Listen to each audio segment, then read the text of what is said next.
much, President, and dear colleagues. Mr. Barroso, this was, I think, your last State of the Union before the elections, and you have also spoken about these elections. But let me be very frank. I think there is absolutely today no room for complacency, because in my opinion a number of important things, maybe the most important things, are still to be done to tackle this crisis. And it's not that I'm saying that myself. There was last week's edition of The Economist.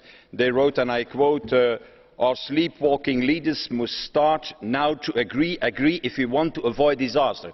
The Economist was not talking about the Commission and the President of the Commission. I think that the sleepwalking leaders that they meant were more to find in the Council than in the Commission. But I think it's a fair analysis of what is happening. I think that we have to be clear here, dear colleagues. This crisis is not over. And it's true, you have given a whole bunch, a whole range of early signs of recovery, but I think we have to make a realistic assessment, a realistic analysis of the situation. These first signs of recovery are more the proof of the fact that we hit the bottom of the recession. The bottom of the recession, and that means that we enter in what I call a second phase of this crisis. I think it's far too easy only to see the negative points, as has been done a few minutes ago. I think it's also not fair only to see the positive signs and say, okay, it's over now, we are going up again. That it's not true. What we in fact see is a second phase in this crisis. A long period of economic stagnation we shall enter. What I call a Japanese winter. You know, in Japan they had also in the 90s a real estate bubble. They entered a non-solved banking problem, and for 2 decades they got low growth figures, high unemployment figures, of growth between 0 and 2%, and that is what we are falling in now at this moment. So my problem with the State of the Union, Mr. Barroso, is that it fails to show a consistent vision to that problem. How to avoid a Japanese winter, how to avoid 2 lost decades of economic stagnation in the next 20 years. What we do to avoid that? What is our common vision so that we fall not in that trap? And personally, I think that 3 things are necessary.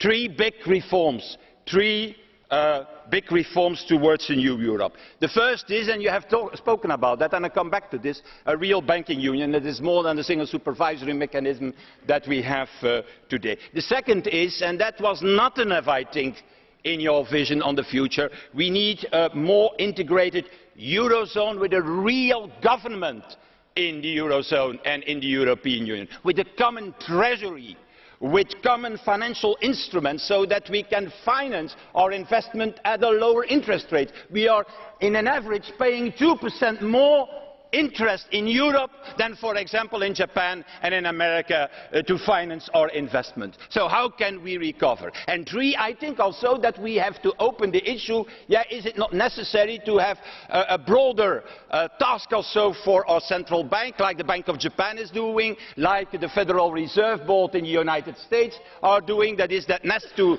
inflation targeting you should have also GDP targeting, gross domestic product targeting.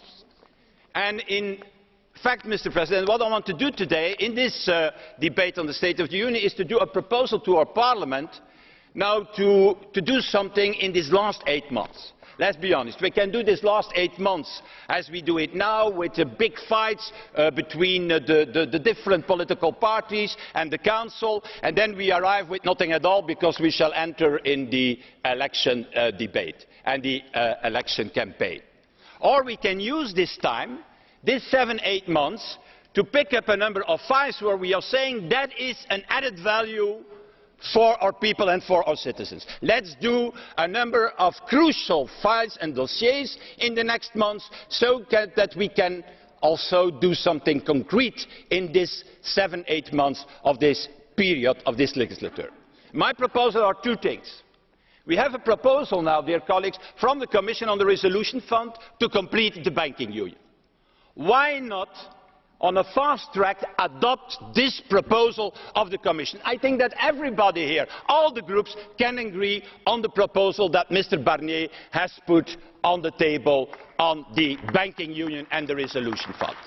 Let's do a fast track and let's immediately start negotiation with the Council on this. If we first of all start with a report and making our own mandate, then we shall lose months and months and we shall not enter in the discussion with the Council. And my second proposal is in the same sense, in the same direction. You have now a package on the digital agenda to complete the single market with open internet, with lower roaming tariffs. Or we are discussing this and we are losing months in the Parliament, or together we are saying, yes, okay, this is a good proposal of Mrs. Kroes and of the Commission. Let's go forward and let's use a fast track.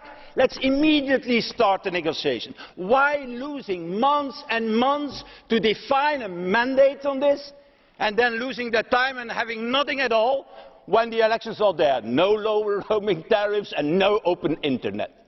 So my proposal to all the groups is that in the next weeks, in the next months, we make a deal on that. And the same is happening for the MFF. Sorry, and I'm saying that to the Council, I'm repeating to what Mr. Swoboda has said, there shall be no agreement with the Parliament if for the first time what you are giving on the MFF is in fact breaching your word.